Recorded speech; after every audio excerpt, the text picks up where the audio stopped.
Welcome to the Autistic Licence podcast. I'm Leo in London. I'm Siana and I'm in Carrickfergus in Northern Ireland. We invite you to listen in on our conversations as we get to know one another and experiment with unmasking in an autistic space. We talk about what it means to discover we're autistic as adults, especially with established careers as therapists. Here, we'll let people know that autistic therapists exist to contribute to the evolving neurodiversity dialogue and with each other to create an engaging and dynamic space. Everyone's welcome. You don't need to be autistic or to be a therapist to join us. We're sure you'll find something of interest and connection here.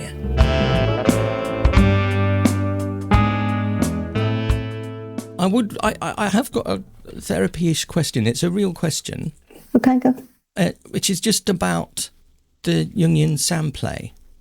Okay. Because I know little about it, really nothing. But I would genuinely like to hear about it, how you came to it, what it does. You know, just like you'd give an overview to somebody. And then if there's something in there that does make more sense to an autistic experience, what do you think? Is that too much? I think that I would rather explore the demand avoidance that I have around those questions. Yes, let's do that. We do, you did mention that actually last week.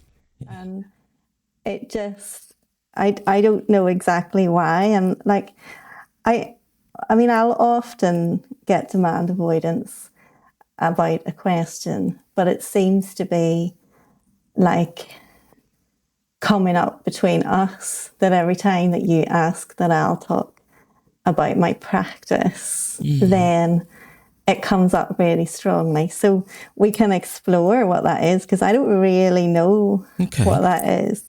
Let's lay out what demand avoidance is, because there may be people who've never heard of it, and it sounds like an excuse not to do things you don't want to do to a lot of people. That's true. That's true. That's not what it is. That's not what it is. And this is really interesting because we are going to talk about it from the perspective where I am experiencing it right now. So that would be very different, what I talk about now about it, than if I try and talk about it, like conceptually. So it is interesting to me to kind of lean into it as it's happening and sort of describe what it feels like.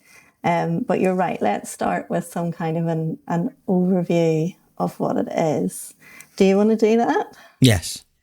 And I think you will know more than me, or have better language around it than I will. Potentially. No, I'm pretty confident about that. Well, we'll see. Okay. But yeah, I guess I just want to see what it's like if I stay in it. Because I'm always interested to see if we can expand what we already know, because it's pretty easy. I mean, either of us or anyone could look up an article and teach about it, but that's not what we're trying to do here. I know. I just wanted to. I suppose I'm thinking of context for a casual person who doesn't want to go. I mean, there are subsets of some people, and none of this language is any use, to be honest. I don't like any of it, but conditions or symptoms or traits, or, you know, these are awful words, that are very often coincide with an autistic experience, being autistic. And PDA is one of those. And PDA, technically, again, horrible words, stands for pathological demand avoidance. But that's not what this is. This is autistic demand avoidance, because I don't have PDA. Okay. I know. There you go. That would be the starting point for anybody who would come across something like that. That's what people who kind of dip in shallowly will find initially. I can start on that. You've got me orientated towards that now. So currently there is a debate, discussion, conflict happening in the autistic stroke PDA community, because the National Autistic Society has changed its definition to effectively act as if PDA doesn't exist anymore, and that it's just a form of autistic demand avoidance. Right. Now, PDAers very, very strongly say that it's a whole different thing. So that PDA is a different, shows itself differently than autistic demand avoidance. I'm trying to think of names. I won't be able to get all the right names at the minute, but I'll do links to them. So the PDA, there's a PDA summit every year in May, which is really, really good. And on the PDA summit this year, they actually had some speakers. I think one of them was called Rico, and I think their Facebook is just something like Rico's page, RIKO. But I'm gonna look that up and do proper links and credit the right people here. But they were talking. There was two of them actually doing the presentation. So I apologise to the other person that I can't remember your name at the minute. But they did a brilliant presentation about the differences between autistic demand avoidance and PDA. And I guess the thing is that for me, so I can talk about autistic demand avoidance. I'm not going to presume that I can get all of the nuances right for PDA because I don't identify as PDA. But for autistic demand avoidance, there is always a reason that whenever it's tracked back, you can understand it. So like in our situation right now, there will be a reason that makes perfect sense to me and that you could understand. Definitely you would be able to understand because you're autistic too. And if you sensitively listen and explore it with me, then you'll get why. And it'll make the most sense in the world as to why I'm avoiding. But if you were talking to a PDAer, they might say something like, there's no sense in this. And that's, it's like something internal that turns against itself. And so for PDAers who are reclaiming the pathological element, they're saying that what that means for them, if I understand this right, disclaimer, I'm reporting on something that I don't identify with, but if I understand it right, they would say, we'll reclaim that word and we'll take it to mean that we're internally confused as to why we're avoiding a demand. Whereas for me, if I got to explore it, it would make perfect sense. So that's like the difference. So for PDAers, like they might, really, really, really want to do something, like really want to have a shower, get dressed, achieve something that would make loads of sense for them. And it's the top thing that they want to do that day. They terribly want to do it and they can't. Whereas for me, if I want to do something, I'll do it. The things I'll avoid, I don't want to do. So I can say to you, like, I don't want to talk about that today. And I know there's probably a deeper meaning, but I know what I want. And so when I say no, there's no internal dissonance about that. It's just, I want to do that, and there will be a reason. And if I wanted to do something, then I could, kind of stubbornly make it happen. From what I understand of PDAers, they can't do that. So from that description, the distinction that forms in my mind, which may be wrong, is that PDA is in reaction to internal demands. I mean, both, but it would be things, as you're saying, that, I really would benefit from having a shower today and putting my laundry away, whatever the thing is, and I can't.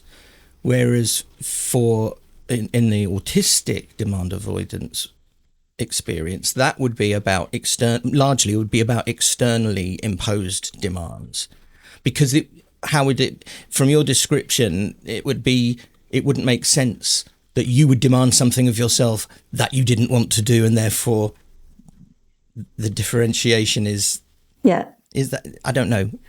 Pretty close. I think there's probably more nuances to it, which I can't think of right now.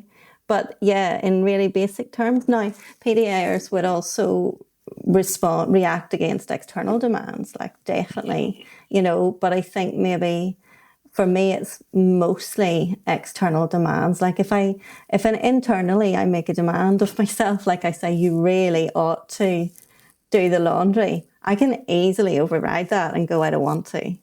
And that's okay. That's fine.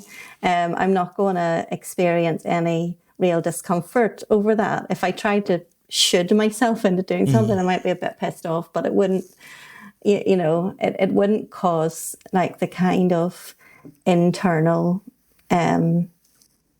conflict that if it was PDA, it would.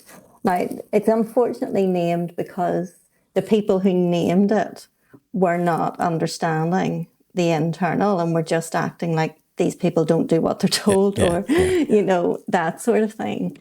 So it's still not a great label, but it's only from really, really, really listening to the people who identify that way and really get it, that we can begin to understand a bit about it. And that, I just think that's so important. And this thing that's going on at the minute with the National Autistic Society, where they are basically invalidating all of that, first person information, like all of those people who have given their time and energy to educate the rest of us about what PDA is. And actually in England, we're way ahead. Like actually the research from actually PDA people in England is really, really good, like really, really rich in terms of what they volunteer and put out there. So it's like, it's so insulting that the National Autistic Society has just decided to eradicate that, to blur the two, and to just say, effectively, we don't really believe in this. It's just, demand avoidance. Now, my information might be outdated. There was a massive petition about it. I signed a petition a few weeks ago. Like, it could be that there's been a win. It could be that they've actually overturned it. But at the last that I heard, that was still raging, going on. Nobody was able to say like who had influenced that. And obviously there are actually autistic people who say PDA doesn't exist. So it could have been an actually autistic person who influenced the National Autistic Society, or it could have been neurotypicals, non-autistic people who just decided that, I don't know, because that organisation is, there's a lot of neurotypical, non-autistic input.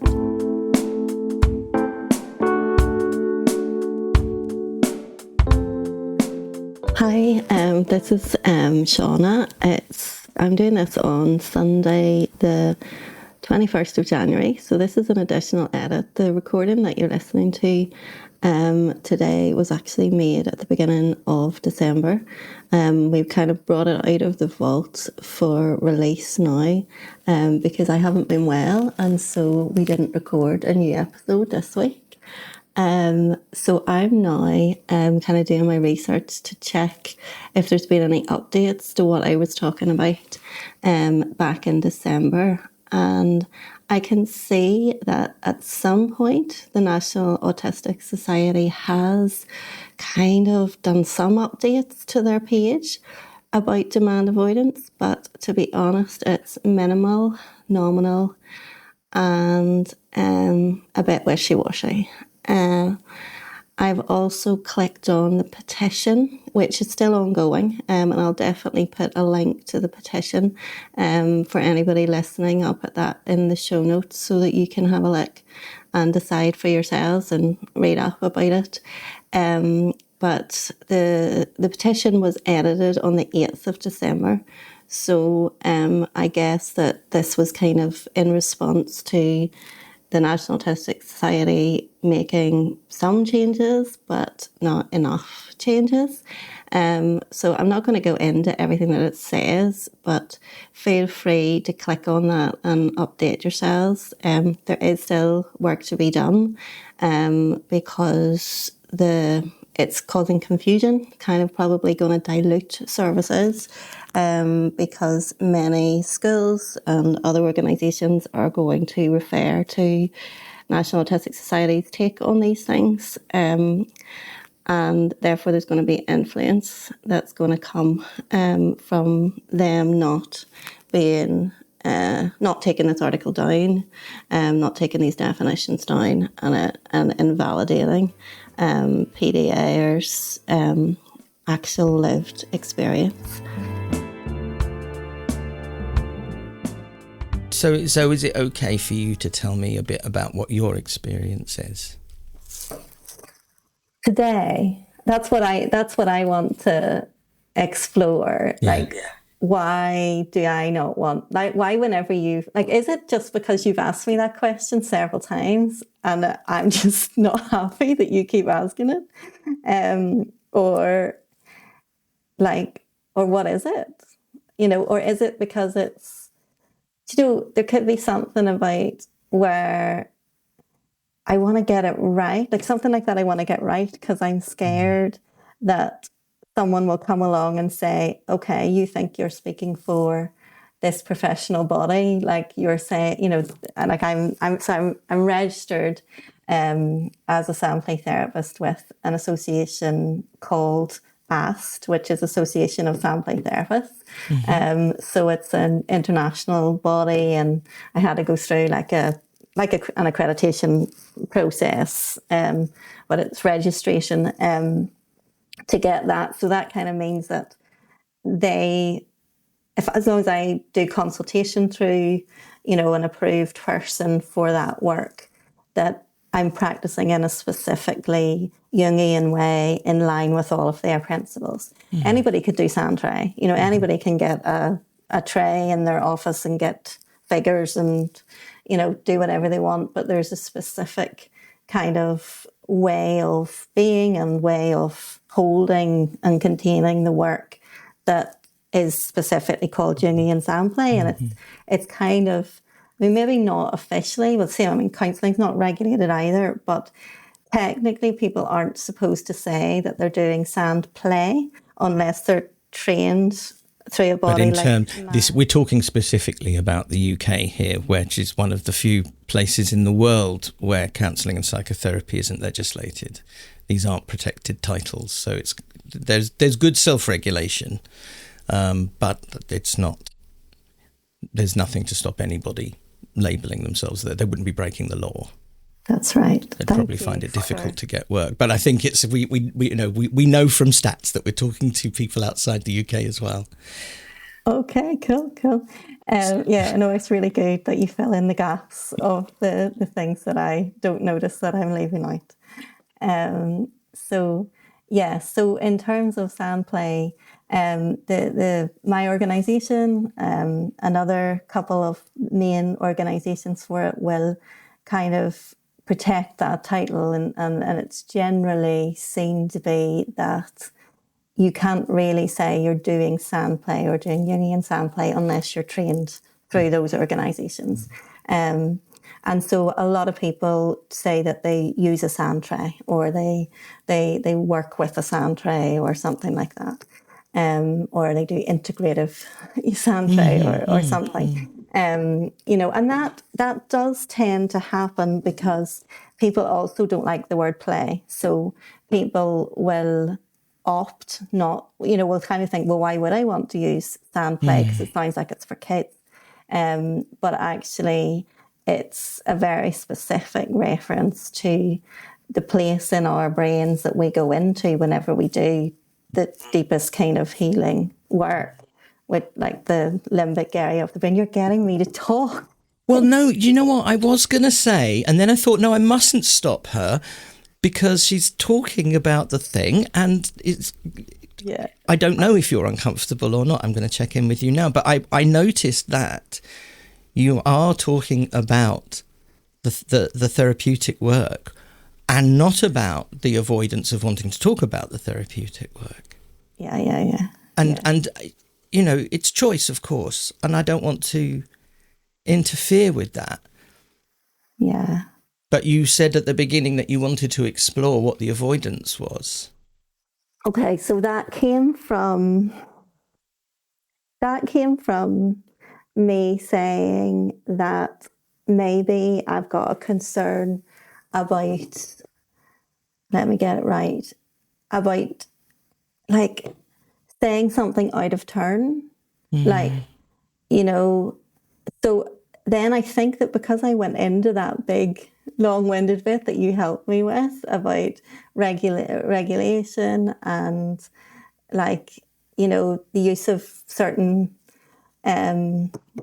sort of words and descriptors, that kind of helped, because then if I've got that out there, then I don't have to worry about that fear anymore.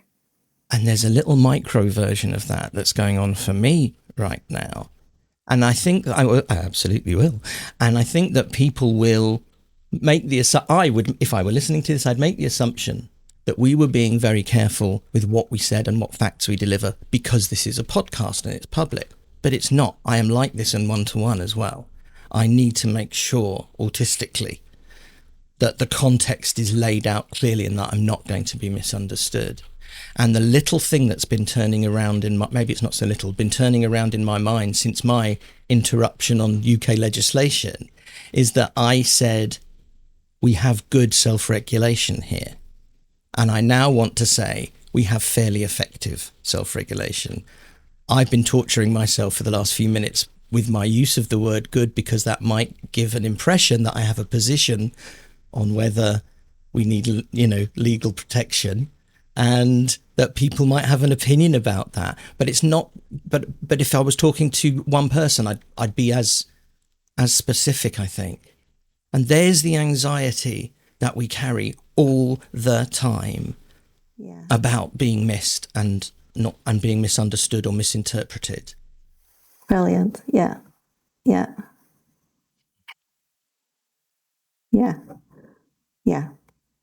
I've really thrown you off now. Sorry.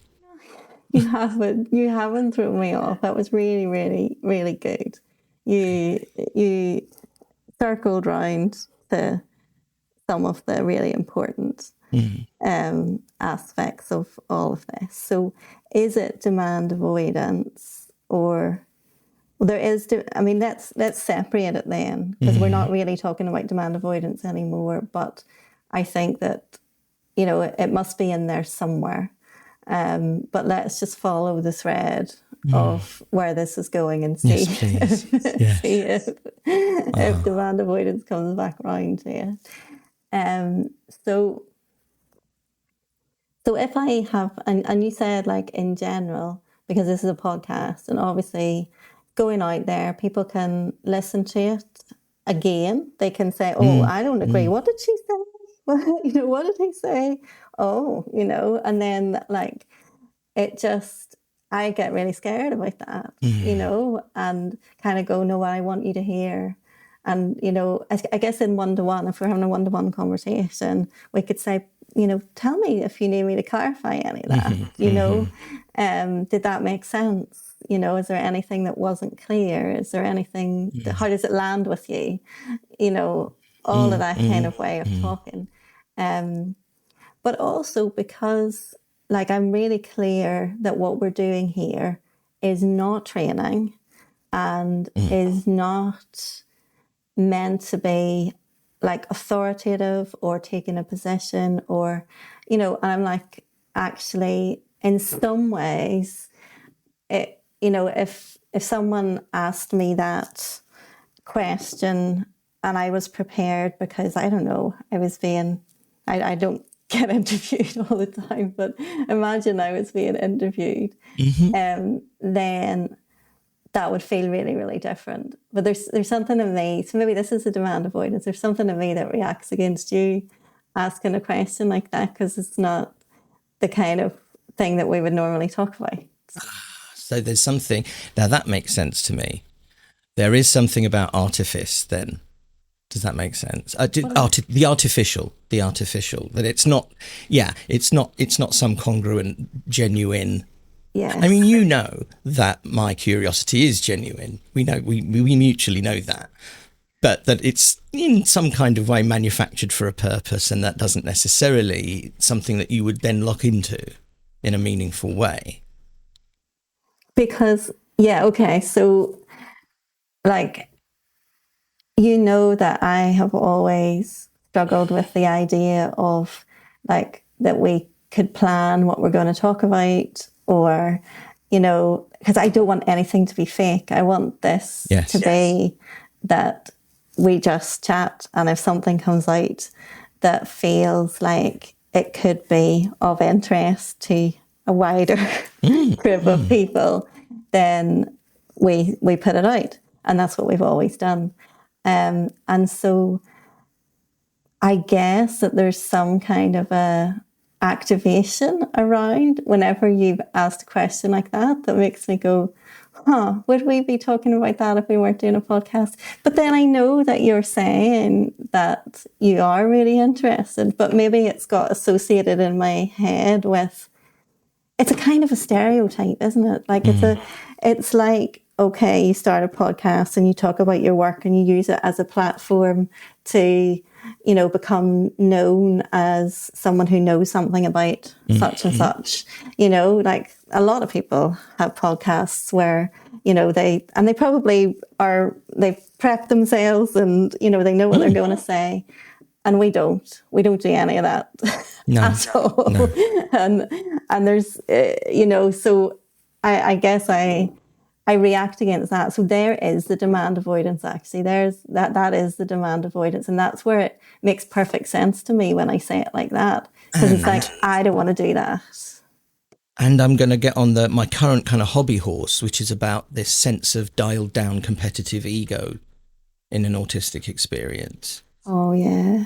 And that sounds like part of it, that it's really abhorrent for you to consider that you might be perceived that way as trying to make a name for yourself or trying to be better than, because that is not, generally speaking.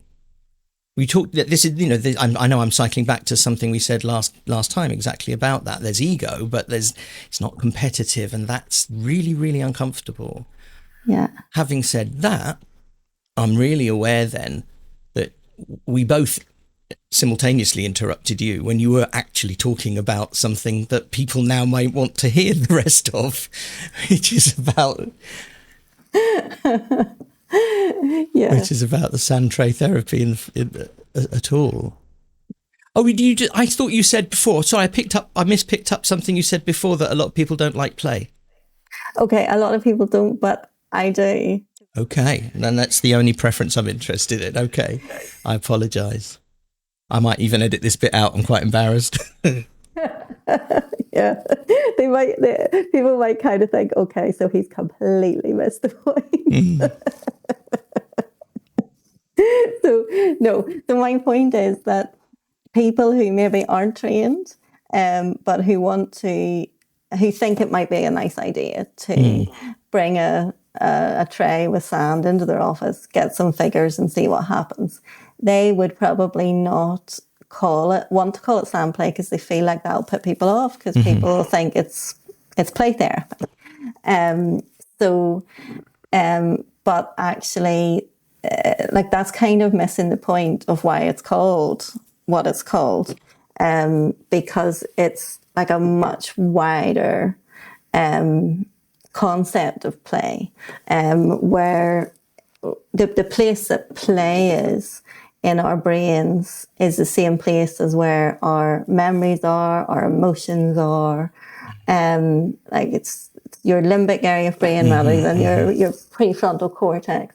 So not your thinking brain. So to go into a place, a deep place where you can access the capacity to play, takes you out of thinking and takes you out of being rational and takes you into a more liminal space, a more like just a a younger space, and a place where actually, if you can get into that in a therapeutic way, your healing is going to happen because you're out of your head. You're out of your head, your thinking brain. Because so many of us, certainly so many of my clients, have so much developmental trauma, things that happened before they even had words to describe what happened. So there's no point in trying to get them to talk about it.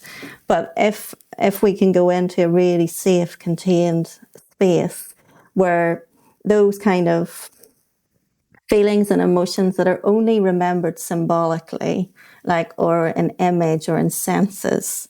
So because of the sound, it's sensory as well. So there's a grounding in that. The symbols on the shelves will evoke stuff that people don't know that they resonate with and don't know that they need. So for the way that I work, you don't kind of say choose something to represent something, because that's bringing in the thinking brain. You kind of just say, see what draws you, see what either you're really attracted to or you're really repulsed by. It's usually all of the above. And then people they choose what sand they want to work in. So they can work in wet sand or dry sand. Some people don't like the feel of either. Some people hate the feel of sand. I get that. Some autistic people hate the feel of sand. And then we just move the trays out of the way and they work on the table. Okay. But people might use dry sometimes, wet sometimes. So basically there's a tray that always can be made wet. So there's water, and it tends to stay wet because of people using it. The other tray, you're not allowed to put water in. There's never been water in the other tray because it has to be kept for the next person coming who might want to use the dry sand. But the wet tray can have as much water put in it. They're specially made and sealed. So people do put loads of water in it and they mould it and they create all sorts of things in it. The dry sand obviously will go through your hands easier. You can separate it and get designs on the bottom. It's blue on the bottom. You can make any designs on the bottom, but it will tend to fall back into place, whereas the wet, you can obviously really clear away. I can picture that, yes. Yeah. So it's painted blue at the bottom, blue around the side, which sometimes comes to symbolise water to people, but it doesn't have to. That's just what it always traditionally was. And people in the there's a lot of relational connection in it, because people will not go into that place until they're safe enough with me and with themselves to allow themselves to play. That takes a lot that takes a lot of time in itself. Children will do it, but I don't work with children. Adults tend to, you have to do a lot of work around that. And then we just kind of witness as their psyche comes up with a picture in the sand. Sometimes it is just a picture in the sand. Oftentimes it's shapes in the sand with figures as well. And then things just develop and you end up kind of sitting back afterwards and being amazed at what you've actually created. And then what we do is over time, we can track the series. So I take photographs with consent after the person has finished their session and I save them securely. And then after whatever number, everybody's different. And you don't have to do a review at all. But, for many people, after a certain length of time, it feels right to review. And then I put them all on a PowerPoint. We sit together, we have a look at their journey.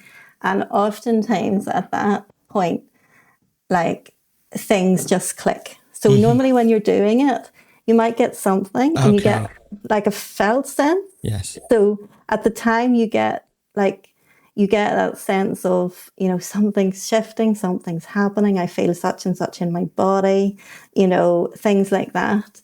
Or somebody might say, I really like that, cat, or I really like this that I've put, and they have a lot of tenderness towards what is effectively a bit of plastic. So I've done it. Like I've done my own sandplay, and it's the deepest work that I've ever done.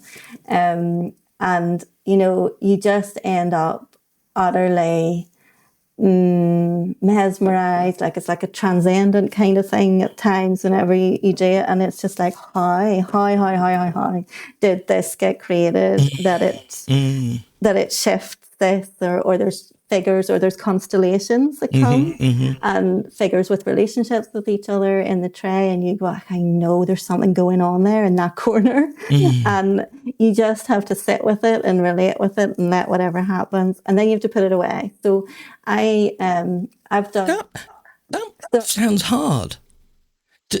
Having done really, if I imagine having a session, an episode of putting all that together, I think I'd find that quite difficult to put it away. They don't put it away. I put it away. So when they've gone. Yeah, they don't put it away. That's really, really, really important. Okay, so that was a reasonable reaction then. Yeah, no, that's really, really important. Now, that's really important in how I'm trained. In the Jungian way, you would never do that, because that is a really sacred, picture of their psyche at that time. So, psyche meaning the totality of consciousness and unconsciousness. It's a Jungian term. You would never do that. Never do that. And you would never, we wouldn't direct as Jungian Sandplay therapists, so we wouldn't say, what do you think that's about? Or when you look at this, what is it? Do you think it might be this? Do you think it might be this? Because that's interpretation, and that's taking people into their thinking brain. What we stick with is the sensations, the feelings, the whatever spontaneously arises from the person without probing or interpretation. Hello, Siana again. This is Sunday the 21st of January. Just listening to this again, it might be completely obvious to everybody listening what just went on there in terms of the phrase that I used, put it away, which, we talked about when Leo kind of took the literal meaning out of that, or the in the moment meaning of that, like how do we dismantle the tray? But I guess that I wanted to explain, in case it's not clear, that the context in which I was using it was in terms of putting it away, shelving it, leaving it, not trying to analyse or make sense of it before it's time, because it needs to kind of live in that unconscious realm until such times as it's the right time, whether that's in a review or whether that's just spontaneously in the person's life, for it to come into conscious awareness.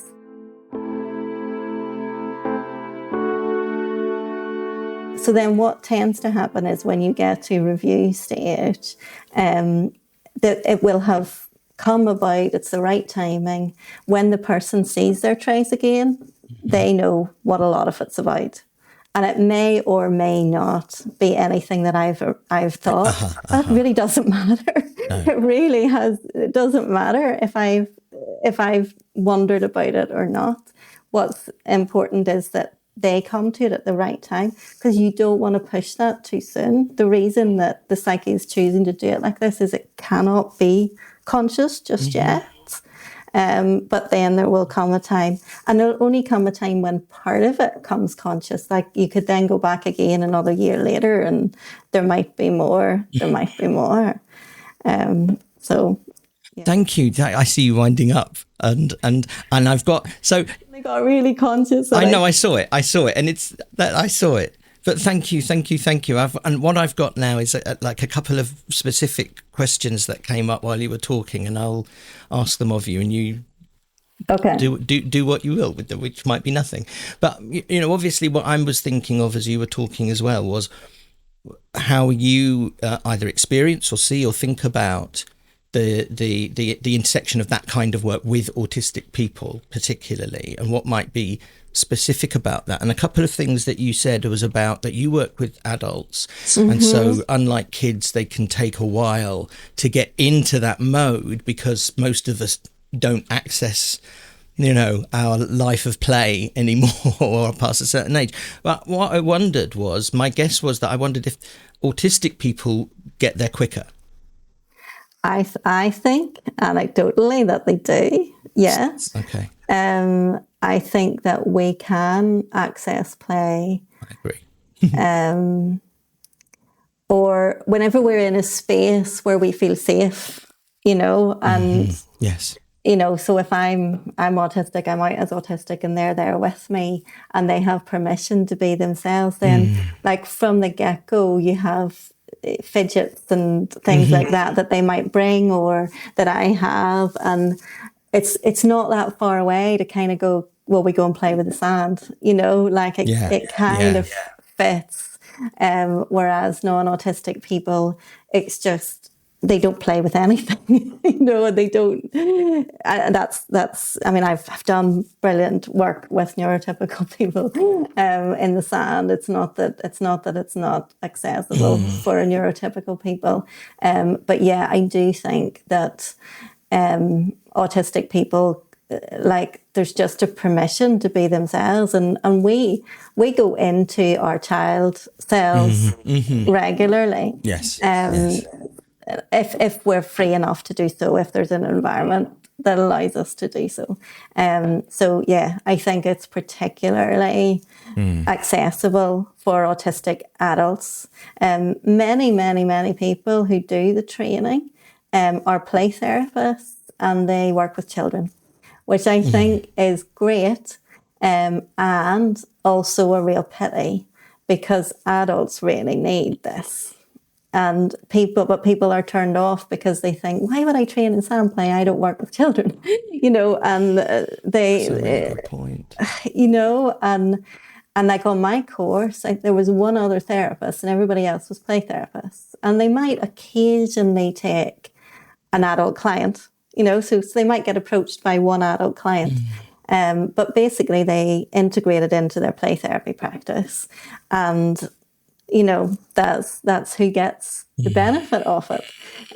But actually it's really, really, really profound for adults. Like, as I say, I've had many different types of therapy, and by far that has been the deepest and the most profound. And if I was going to do more in-depth work, I would do that again. So, and I travel far. I travel to the south of Ireland to do it because there's nobody here to do it with. That's something I was just going to ask, is that I imagine you're a rarity and it's a scarce resource. Well, I can say the same thing as a nominally male autistic therapist. There's a dearth, but that's and which is an awful shame. So the other thing that you said that stuck out as well in terms of that crossover was about having that review session, and that's when the connections seem to arrive. And that feels very familiar. And I wonder if, and that when a therapist says, I wonder if, what they're really saying is, I think this. And they're trying not to sound too directive. But I wonder if, that because I experienced it with you, I experienced it in myself and with many, that thing about questioning, actually, this is another thread of that. There's a greatly different pathway to receiving a demand or a request of yourself intellectually. It's got nothing to do with speed, although that's how it comes out. There's a different pathway of processing what's needed and knowing what you mean to do with the response. That was a clumsy sentence. And I wondered if that was also exaggerated or dialed up with autistic people who then do that review thing, that they have been allowed to process in an autistic way, which is not instantaneous for those kinds of connections. Oh, true. Yeah. That's true. That's true. There is no demand. There is no demand. The therapist is not making any demands at any point, of And it sounds like you've got the witnessing. You're just there. Which feels similar to parallel play, I guess, in that, they can do something and there's no need for forced interactions or... Yeah. And so often as I have evolved in my practice, that's what we do. Like so whenever I was trained by neurotypical people for working with neurotypical people, I was told, you sit back, you observe, that kind of way, which can feel really, make people feel really, really, really self-conscious. So I have gradually evolved into kind of saying, where do you want me to be? What do you want me to do? Can I play too? And I'll play with my own tray. I would not touch their tray. That's, you don't do that. That's their stuff. But I'd say most people say, please do, Siana. Do not look at me. Do not watch me. Now, of course I am. And they know that. I'm totally there for them. I'll respond anytime they say things. I'll look, I'll up and down look, not direct eye contact, of course, because nobody wants direct eye contact in any case. But the way that my trays are positioned, I'm kind of sitting to the side of them. So depending on what tray, so I've got like a dining room table kind of shaped rectangle tray, and the tray or table and the trays get moved wherever people want. So people sit on different sides of the table. There's 4 different chairs. Some people stand. So I orientate myself around where they are, but it's not straight across from them ever. And it'll depend what tray they're at and where the last person's had the tray, where I be. But that's all part of it. We negotiate the chairs and who is where. But effectively, with most of them, they want me to play a lot, parallel play, not play with them, not in their tray, my tray. Yes, actually, I wonder if we need to again outline a term there, which is parallel play, which may not mean anything to an holistic or allistic person. Parallel play, yeah. Actually, it was in the quote from the blog that I read in last week's episode. It was. We do parallel play, where you can be immersed in your own activity with no requirement or any kind of pressure or obligation to converse between you, but you are together. Yes. So the difference in this is that it's not as mutual as that. No. Obviously, my focus is always them. So I wouldn't get immersed, but I will let my hands do what I want my hands to do. Now, amazingly, what has happened with some people is that the tray that I have created has felt so significant that I will take a picture of that and then I will show them that tray alongside theirs, and there's stuff in my tray that resonates for them. Yeah. So something about the attunement that I've been able to create something for them, but that's not the aim. That just sometimes happens. And sometimes I don't take a picture of most times I don't take a picture of my tray. It's just sensory. It gives me something to do with my hands. It helps them to feel like I'm there, and I'm not staring at them. But it's not parallel in the sense that, well, I suppose I'm reiterating this. I'm over-explaining because I'm having that fear of not being clear enough again. But yeah, we have a mechanism for the people hearing this to come back and say, could you say more about that? Or did you mean this? Or I've experienced that. Yeah. So autisticlicense@gmail.com. Yeah.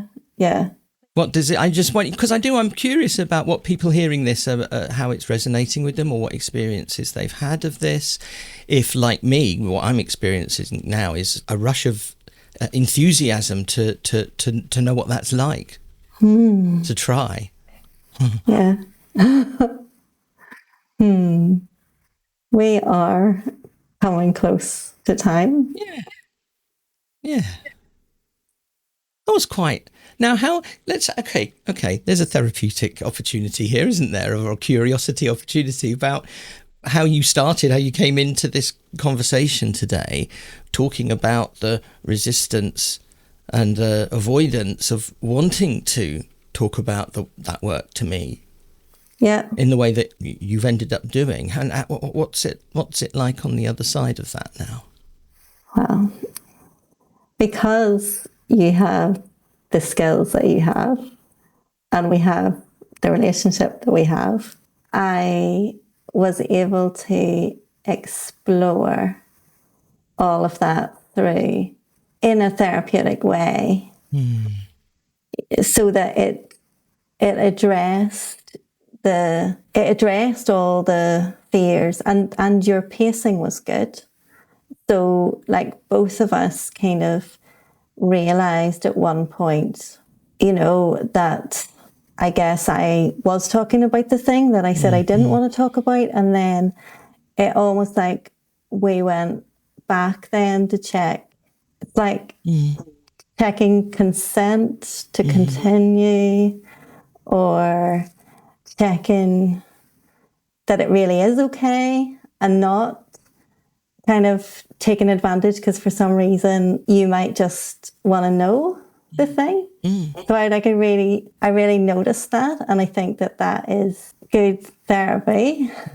It illustrates good therapy where we don't have an agenda. So I guess you were open that, okay, like, I'm curious about this, but I'm not about to pressure you to talk about it, and I'm not going to like get you to talk about it by anything else other than that you totally want to, and in the end that by you wanted to, like, so yeah. But it was because we explored the parts of me that were protective of me going into that. That's a great word in just English anyway, as an alternative to resistant or avoidant.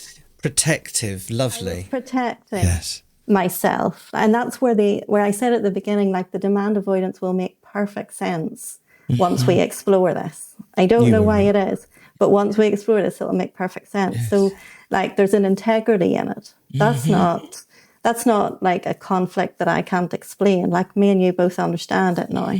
Like, that's why it was there, and it had a really important role, a really important function to set up the conditions by which I would be able to freely talk without any level of discomfort or coercion or anything like that. That's wonderful. Well, you better say goodbye then and see you next week and all of that stuff. Thanks ever so much for joining us, listeners. Thank you. And come back again when we're next here, and get in touch at autisticlicense@gmail.com and find us at autisticlicense.com. Bye. Byesy byes.